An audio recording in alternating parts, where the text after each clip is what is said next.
Now it was 2 days before the festival of unleavened bread and the Passover.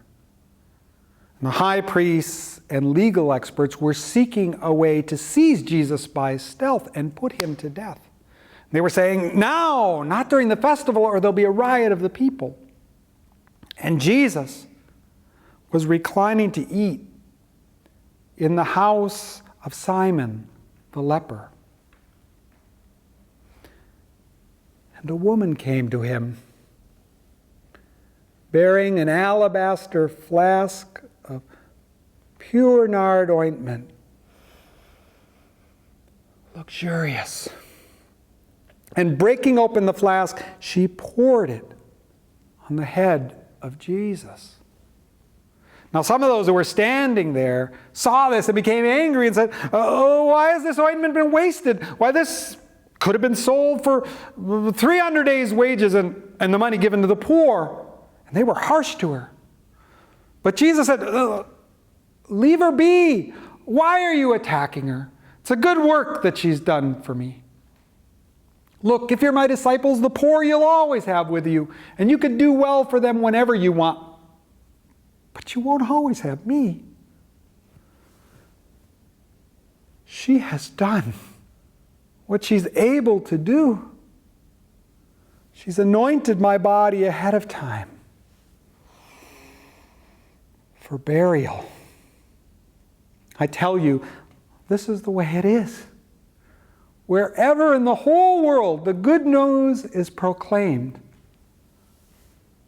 what she has done will be told in memory of her."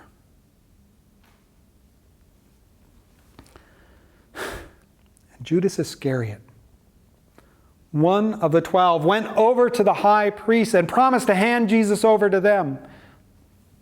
When they heard, they rejoiced and promised to give him silver, and he began looking for an opportune time when he might hand him over. Now on the first day of the festival of unleavened bread, when it's customary to slaughter the Passover lamb, his disciples came to him and said, "Where do you want us to go and prepare for you to eat the Passover meal?" And he said, "Go into the city opposite you, and you'll see a man bearing a jar of water. He'll meet you. Follow him, and where he enters, you say to the master of the house, 'Where is the room where our teacher is to eat the Passover with his disciples?' He'll show you a large room ready and furnished. Prepare for us there." And they went, and they found everything just as he had said. And they prepared for the Passover meal. When evening came, Jesus comes with his disciples. And as they're eating and drinking, he says to them, "One of you will betray me, one eating with me." And they all became profoundly sad and said, "Well, surely not I." And he said, "One of the 12, one dipping bread with me in the same bowl. The human one goes just as it's written about him, but how awful for the one by whom the human one is handed over. Better for him if he hadn't been born." And taking the bread, he gave thanks, broke it, and gave it to them and said, "Take it, this is my body." After they had eaten, he took the cup, gave thanks, and said, "This cup is a new covenant in my blood, shed for you and for many. I tell you, this is the way it is. I will not drink again from the produce of vine until that day I drink it new in the empire that God brings." And after singing a hymn, they went off to the Mount of Olives. And Jesus said to them, "I tell you, you will all renounce me. As it is written, I will strike the shepherd and the sheep will scatter. But afterwards, when I've risen, I'll go to Galilee and I'll meet you." And Rock took him aside and said, least if everyone else renounces you, at least I won't.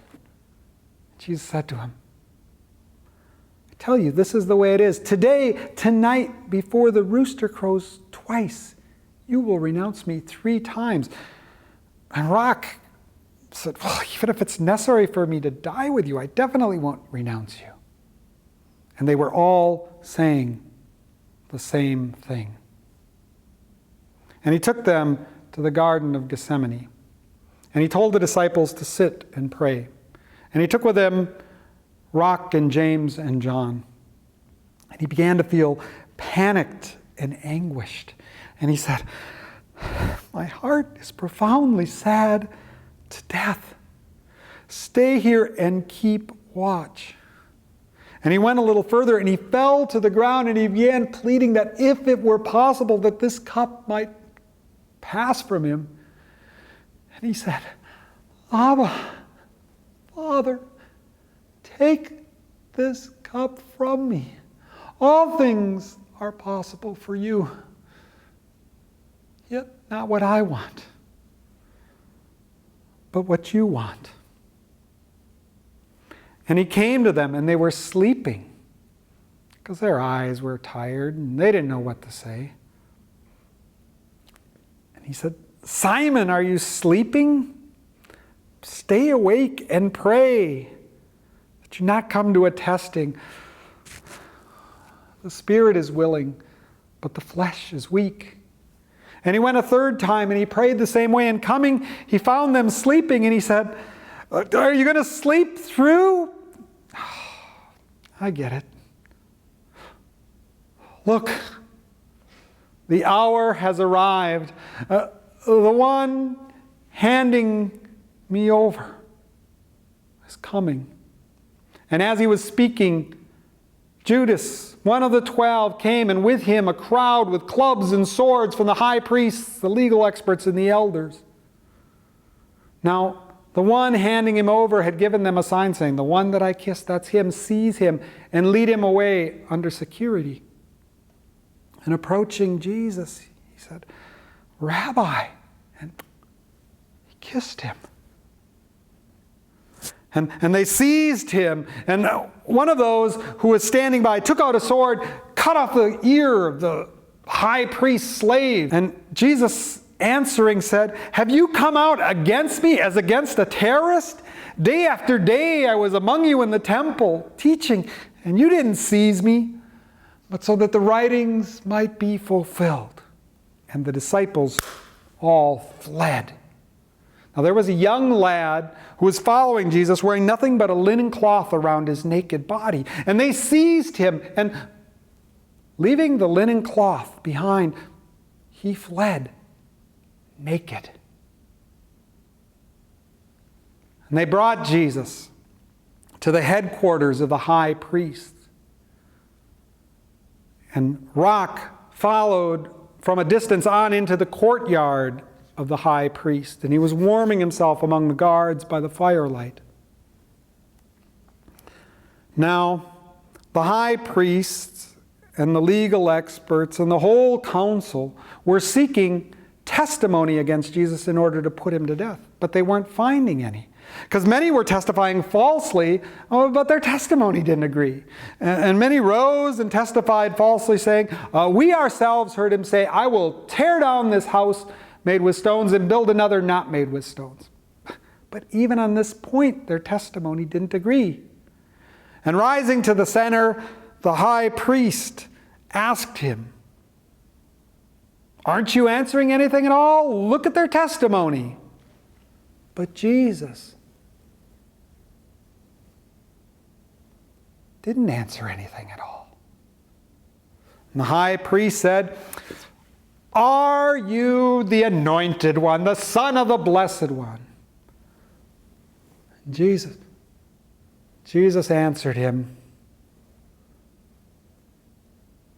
I am. And you will all behold the human one seated on the right hand and coming on the clouds with power. the high priest, tore his robes and said, "Oh, what further need have we for blasphemy, for testimony? You yourselves heard the blasphemy. How does it appear to you?"